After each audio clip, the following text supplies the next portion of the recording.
자, 2023년 올해도 우리는 길을 걸어왔습니다. 이렇게 걸어온 길을 가리켜서 인생이라고 얘기를 합니다. 하나님이 아브라함이라는 사람을 불러서 길을 떠나게 하셨습니다. 근데 그렇게 길을 떠나보낼 때에 너는 이제 몇 번 버스를 타고 어디에 내려서 아니면 어느 길로 몇 번 프리웨이로 와라 가르쳐 주질 않으시고, 가본 적도 없고 알지도 못하는 곳을 가라고 말씀하셨습니다. 그런데 참 놀라운 것은 그 아브람이라는 사람이 하나님이라는 분을 잘 알지도 못하는데 하나님이 주신 믿음 때문에 알겠습니다, 가겠습니다, 순종하고 떠났다라는 사실입니다. 그렇게 해서 시작된 아브라함의 이 가문이 새 장소에 가서 터전을 닫고 살아가게 됩니다. 그러다가 아들, 손주, 증손주인 요셉이 어찌어찌 어떤 일에 엮이면서 저 먼 나라로 혼자 떠나보내게 됩니다. 멀리 애굽이라는 나라에 가 있게 된 거예요. 근데 그 애굽에서 이 요셉이 터를 잡고 살기 시작하면서 이런 일 저런 일 경험하다가 놀라운 하나님의 은혜로 그 나라의 국무총리가 되었다는 이야기를 우리는 창세기에서 배웠습니다. 그 나라에 들어가서 주류도 아니에요. 종노릇하고 있었어요. 노예였어요. 근데 국무총리가 됐습니다. 그러던 어느 날 이 한 가정이 불어나면서 애굽 땅에 들어와 살고 있는 이민자 이스라엘 사람들이 많아지게 됐어요. 마치 우리가 몇십 년 전만 해도 이 LA 한인타운이 조금 했었죠. 그런데 70년대 80년대 되면서 우리도 이민을 오고 또 유학을 오고 하면서 지금 이렇게 큰 공동체가 되어 있는 것처럼 이스라엘 민족이 하나님의 뜻 가운데 애굽에 정착을 한 사람들을 통해서 애굽이라는 나라에서 민족의 정체성을 가지고 살아가고 있었습니다. 그런데 오래 살다 보니까 다시 시조는 국무총리였는데 점차 퇴락하면서 주류 사회로 들어가지 못하고 노예 상태로 이 백성들이 살아가게 됐던 것입니다. 그러다가 바로라는 왕이 다스릴 때에 어느 한 집에 모세라는 아이가 태어납니다. 그런데 이 모세에게 하나님의 뜻이 있었어요. 그래서 이 모세를 하나님이 민족의 지도자로 정하시고 이 민족을 다시 애굽에서 끌어내서 하나님이 예비하신 땅으로 인도해 나오십니다. 출애굽 해서 긴 광야를 거쳐서 민족 대이동을 하게 하십니다. 이 이야기가 오늘 출애굽기라는 성경의 이야기인 것입니다. 성경은 애굽을 나온 백성들이 걸어가는 길에서 어떤 일이 일어났는지, 어떻게 그 길을 가고 있는지, 어디를 향해서 지금 가고 있는지 보여주고 있는 이야기입니다. 그래서 오늘 신앙생활을 하는 우리들이 출애굽이라는 이야기 속에서 나의 이야기, 우리 가정의 이야기를 발견할 수 있도록 함으로써 인생이라는 길이 이 세상을 지나서 하나님이 예비하신 아름다운 하나님의 나라에 들어가는 이야기를 보게 하셨다라는 것입니다. 그래서 이 출애굽기를 비롯한 성경은 우리에게 주신 지도입니다.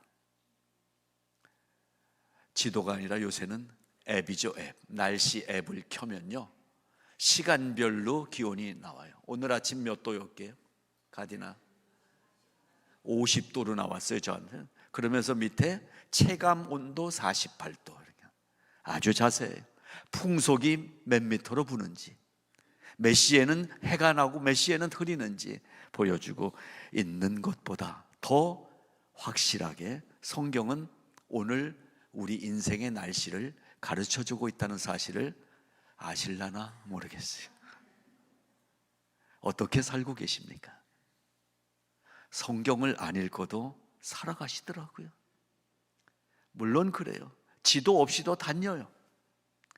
내비게이션 없이도 가요. 그런데 헤매게 돼요. 방황하게 돼요.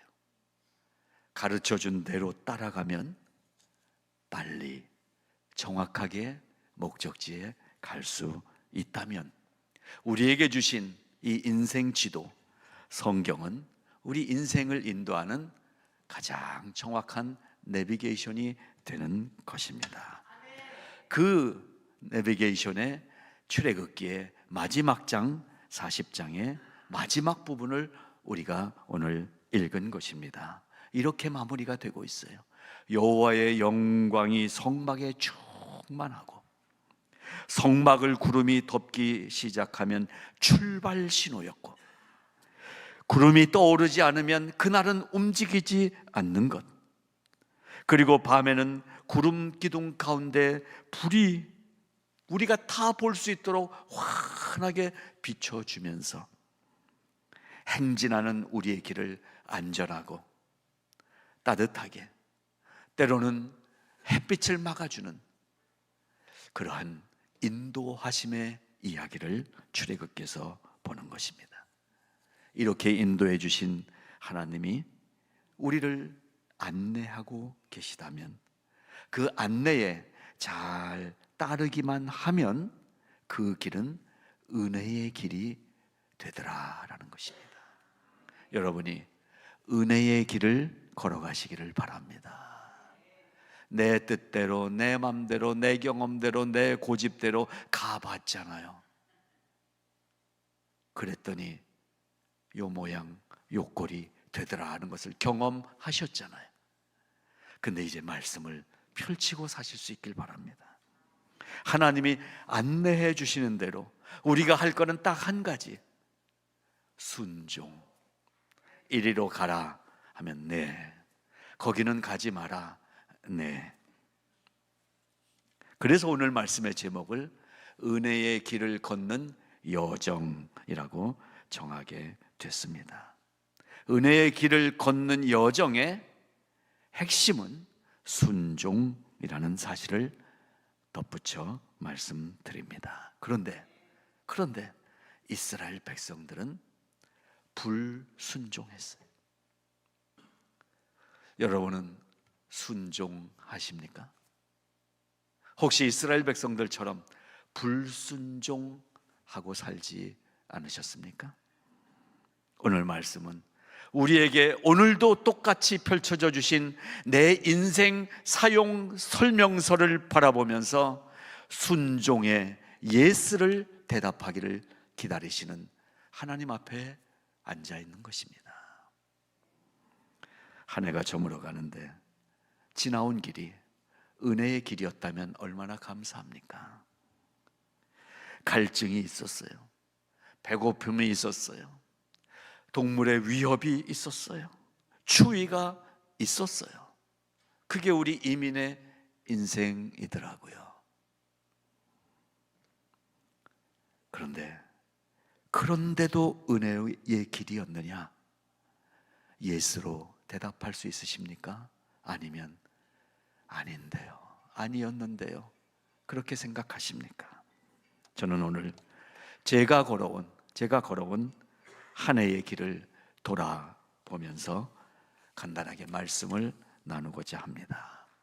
여러분은 교회를 출석하고 계십니다. 지금은 성화장로교회 예배당에 앉아 있지만 여러분이 경험했던 교회들도 있을 것입니다. 그리고 많은 분들이 교회 생활을 이렇게 저렇게 하시면서 교회에 가서 상처받았다고들 얘기합니다. 여러분, 제가 분명히 말씀드리는데 이 세상의 교회는 여러분에게 상처 준 적이 한 번도 없습니다. 교회는 예수님이에요. 예수님이 우리를 찔르십니까? 교회는 우리에게 상처 준 적이 없어요. 그 상처는 교회 안에서 잘못 만난 그놈이 준 거지.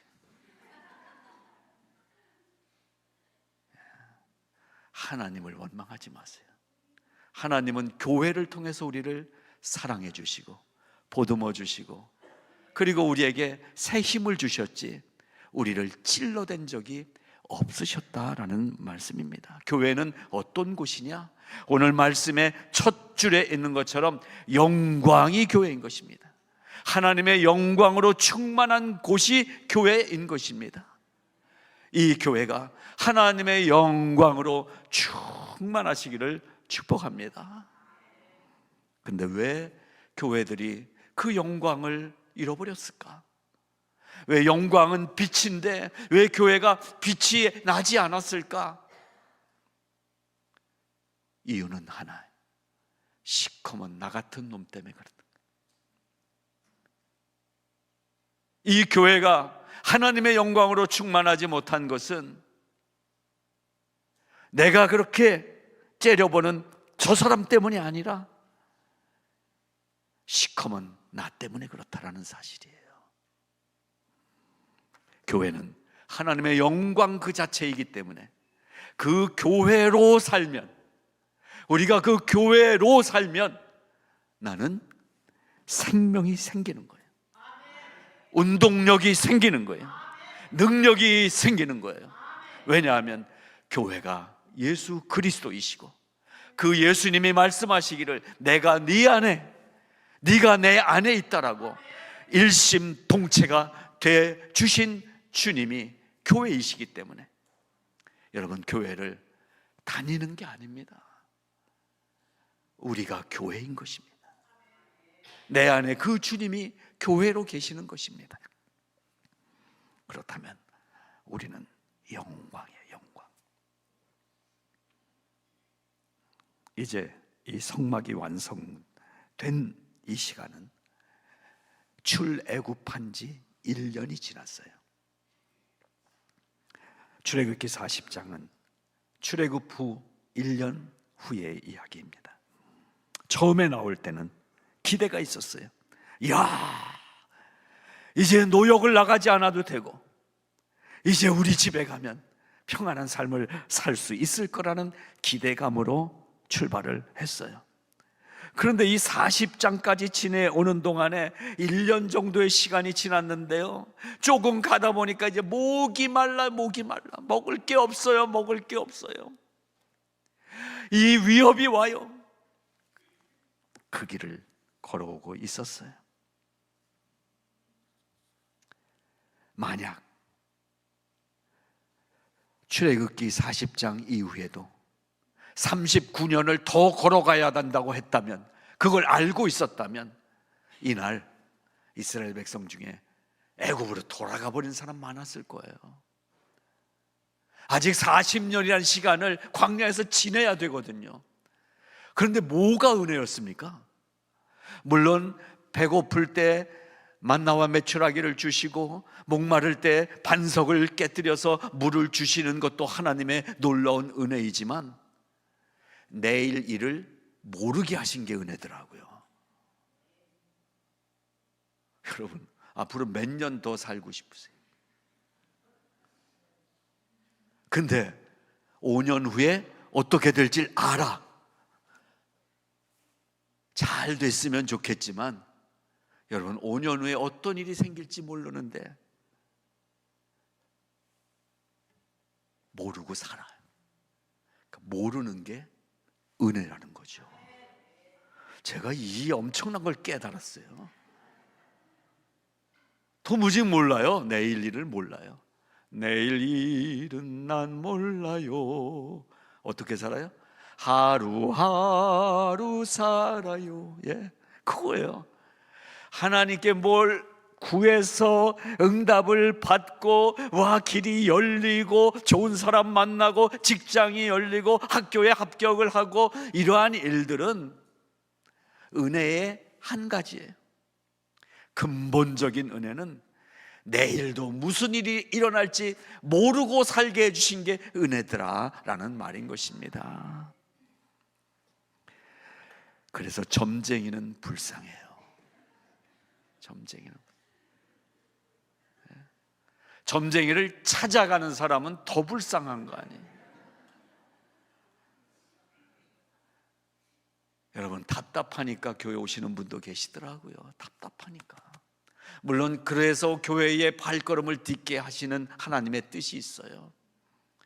근데요, 아무리 여러분이 매주 교회 와서 맨 앞자리에 앉아서 오늘 말씀에서 뭘 말씀해 주실까 기대해도요, 내일 무슨 일이 일어날 거라고 얘기해 주는 설교는 없어요.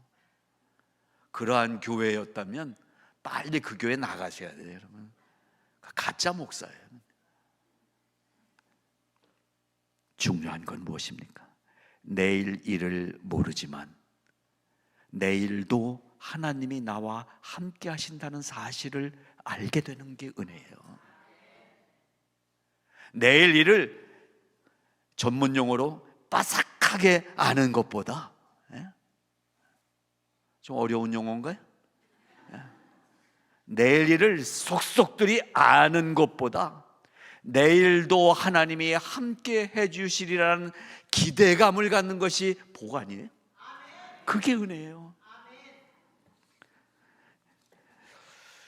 모르고 가는 은혜. 모르니까 믿을 수 있더라고요.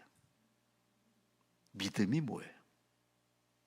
믿음은 모르는 게 믿음이 되는 거예요. 아는 건 이해했다는 거잖아요. 믿음을 이해하고 믿는 분들은 불쌍해요. 하나님을 이해하고 믿겠다는 거예요. IQ 130 정도밖에 안 되는데, 하나님은 이해하고 믿는 분이 아니라 모르니까 믿어야 되는 분이에요. 하나님을 오해하지 마십시오. 존 버녀는요, 철로 역정이라는 책을 쓰면서 거기에 이제 이 기독도가 이 가나안 7족을 만나는 것 같은 이야기를 쓰면서, 가나안 땅에 들어가면 젖과 꿀이 흐르는 땅, 그냥 이제는 먹고 살 수 있고 평안하고 모든 게 형통한 땅이 아니라, 들어가서 이제는 하나하나 그 땅에 이미 자리 잡고 있는 이 이방 민족들을 싸워서 그 땅을 뺏어와야 되는 정복 전쟁이 시작되는 거예요. 우리는 예수를 믿습니다. 근데 천국에 간다는 것은 가나안 땅에 가는 거예요. 젖과 꿀이 흐르는 땅으로 들어가는 거예요. 싸워야 돼요. 존 버년이 이 싸움을 7가지로 이렇게 비유를 했어요.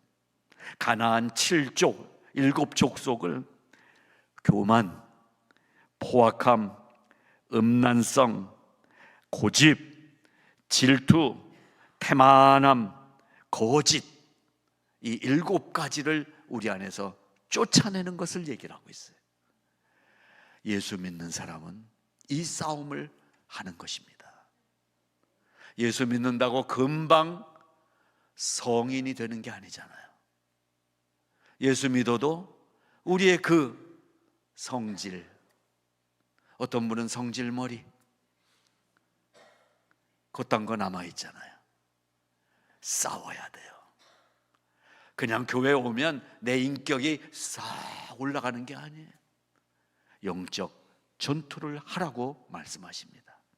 내 안에 있는 교만함, 내 안에 있는 어떤 악한 포악성, 내 안에 있는 음란함, 내 안에 있는 고집, 이 고집들을 자랑하더라고요. 나는 최씨야 그러더라고요. 최씨 고집. 그래도 옆에 또 다른 분들이 있더라고요. 다른 성씨들도 만만치가 않더라고요. 제가 만난 분들 중에 최씨보다 더한 분들은 엄청 많아요. 고집쟁이들. 그걸 쫓아내는 거예요. 질투. 여러분, 이 질투요, 나이가 들수록 다시 이게 살아나더라고요. 여기 노인 보건센터, 양로 보건센터 섬기는 목사님이 있는데요, 거기서 레크레이션 하고 이러는 거예요. 와, 차라리 나 유치원 선생 할 걸 그랬다고. 애들은 말이라도 듣는데 이분들은 이 고집이 대단하더라고요. 질투, 태만, 여러분, 우리 안에 이 태만을 쫓아내야 돼요. 나 태양. 서 있으면 앉고 싶은 거죠. 앉고 싶으면 눕고 싶은 거잖아요. 그러다 보니까 누워서 지내. 누워서 이렇게. 누워서도 돈 버는 사람 있었어요. 이전에 모하마드 알리, 기억나시나 몰라요. 일본에 와서 이노키라는 레슬링 선수하고 대전료를 엄청 주니까 둘이 한번 경기를 했어요. 근데 누워서 돈 벌었어요. 그냥. 여러분, 그래서 왜 죽나 생각했더니요, 하나님이 우리를 불쌍히 여겨주신 것 같아요. 서 있으면 피곤하니까 앉고 싶고, 앉으면 또 눕고 싶고, 그러니까 아니, 누운 김에 가라, 이렇게 하시는 거예요. 여러분, 우리 안에 이 나태함을 쫓아내시길 바랍니다. 성경을 읽읍시다. 부지런히 성경 읽는 거예요. 찬양합시다. 신나게 뜨겁게 찬양하는 거예요. 여러분, 예수 믿는데 좀 이런 열정이 있어야 되지 않아요? 아주 점잖게.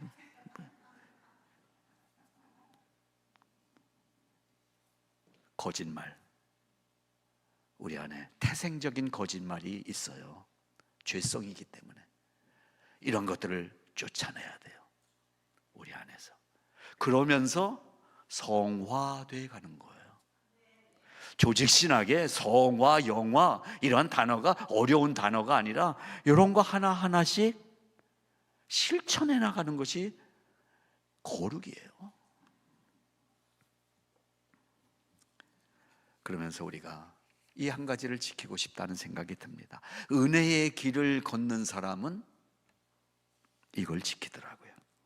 뭘까요? 가만 제가 생각을 해봅니다. 성 프란시스가 언제 어디서나 정해진 기도 시간을 꼭 지켰다고 그러더라고요. 어느 날은 시내에 나갔다 오는데 갑자기 비가 쏟아지고 벼락이 치고, 그런데 그때 딱 자기가 정해놓은 기도 시간이었대. 그 제자들하고 같이 가다가 딱 그 시간이 됐는데 비가 쏟아지고, 근데 그 비 한가운데 서 있더래요. 그래서 제자 중에 한 명이, 프랜시스 선생님, 절로 가서 좀 이렇게 비를 피하고 가죠. 지금은 기도 시간. 여러분, 고지식한 것 같지만 우리가 너무나 이러한 지켜야 될 것들을 버리지 않았습니까? 신앙은 고지식하게 지켜야 되는 것이 있는 게 신앙이에요. 안 되는 것은 될 수도 있어요가 아니에요. 안 되는 것은, 옆에 분에게 크게 한번 얘기해, 안 됩니다 해보세요. 그 앞에다 여러분 괄호 안에다가 뭘 붙여갖고 따로 나중에 얘기해. 그딴 식으로 교회 다니면 안 됩니다, 이제 이거지. 그러고 살면 안 됩니다.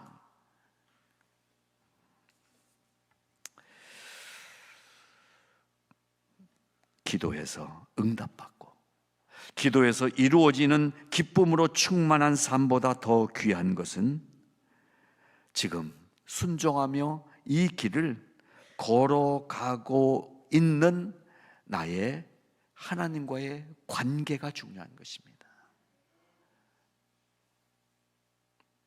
아빠 엄마를 잘 만난 사람들은 선물도 많이 받죠. 근데 집안이 여유가 없어서 또 여러 상황 때문에 아빠 엄마가 내가 필요한데 해주지 못한다고 아빠를 호적에서 파내는 아들이 있습니까? 관계예요. 이걸 무슨 관계라고 그래요? 혈연 관계. 부모 자식은 호적에서 설사 가서 동사무소 직원한테 뇌물 주고 지웠다 하더라도 혈연 관계는 끊어질 수 없는 것이, 우리가 예수를 믿는다라고 하는 이 사건은 주님과 내가 혈연 관계가 됐다는 거예요. 예수의 보혈의 피가 내 피 속에 들어와서 돌고 있는 거예요. 지금 내 피가 아니에요. 보혈이에요. 예수 그리스도의 보혈, 혈연 관계가 됐다는 사실입니다. 그 피의 공로로, 예수 보혈의 은혜로 살아가는 삶이 우리가 걸어가야 될 은혜의 여정인 것입니다. 우리의 믿음은 어디를 가야 된다, 가나안 땅을 들어가야 된다, 이 어디를 목표하는 것이 우리의 참 목표가 아니라, 거기까지 못 갔을지라도, 잘못해서 이 길을 갖고 있을지라도 하나님과 동행하고 있는 것이 우리의 삶의 목표가 되기를 바라는 것입니다. 내일 일은 난 몰라요 하며 걸어가는 길일지라도, 내일 일을 모르지만 내일 그 주님이 나와 함께하고 계시다는 것을 사모하며 가는 인생이 복된 은혜의 여정이라는 말씀인 것입니다. 한 해가 저물어가는 이 인생길에서 저는 고린도전서 2장 2절의 말씀을 여러분과 나눕니다. 예수 그리스도와 그가 십자가에 못 박히신 것 외에는 아무것도 알지 아니하기로 작정하였습니다. 뭘 더 배우겠습니까? 인생은요, 7살 때 다 배우고 끝나는 거라고 책이 가르쳐 줬잖아요. 그 책 이름 아세요? 제목. 우리가 알 것은 유치원에서 다 배웠다. 이게 책 제목이잖아요. 6, 7살이면 알 거 다 알아요. 인생 사는 법도 알아요. 뭘 더 배우는 게 아니에요. 여러분, 새해가 되니까 뭘 더 배우겠습니까?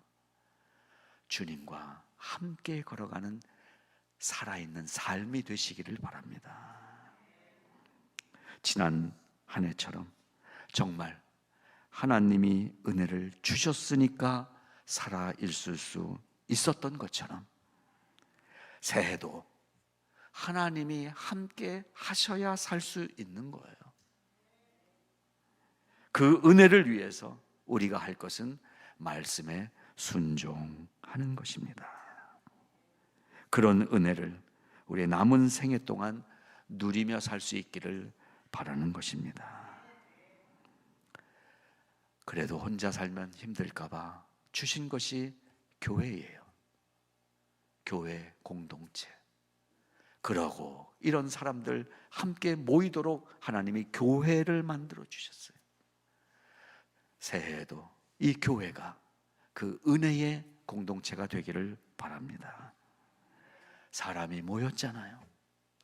사람이 모여야 삶이 됩니다. 사람이 모여야 삶이 돼요. 사자하고 그 다음에 리을 미음이 받침이잖아요. 리을 미음이 뭐예요? 합해지니까 삶이 되잖아요. 사람끼리 살지 않으면 동물의 왕국이 되는 거예요. 우리가 서로에게 사람이 되기를 바랍니다. 사람은 인간, 인자, 서로 기대어 살아야 되는 거예요. 그리고 사람이라는 헬라어가 안드로포스라는 단어잖아요. 아네르라는 남자라는 단어와 옵스, 눈이라는 단어가 합쳐졌어요. 남자가 있고 그 남자를 보는 눈이 있는 게 인간이라는 헬라어의 뜻이더라고요. 함께 사는 거예요. 함께. 새해도 우리 교회 안에 함께 사는 은혜가 있기를 바랍니다. 서로 기대는, 서로 등받이가 되어주는 은혜가 있는 교회가 되기를 바랍니다.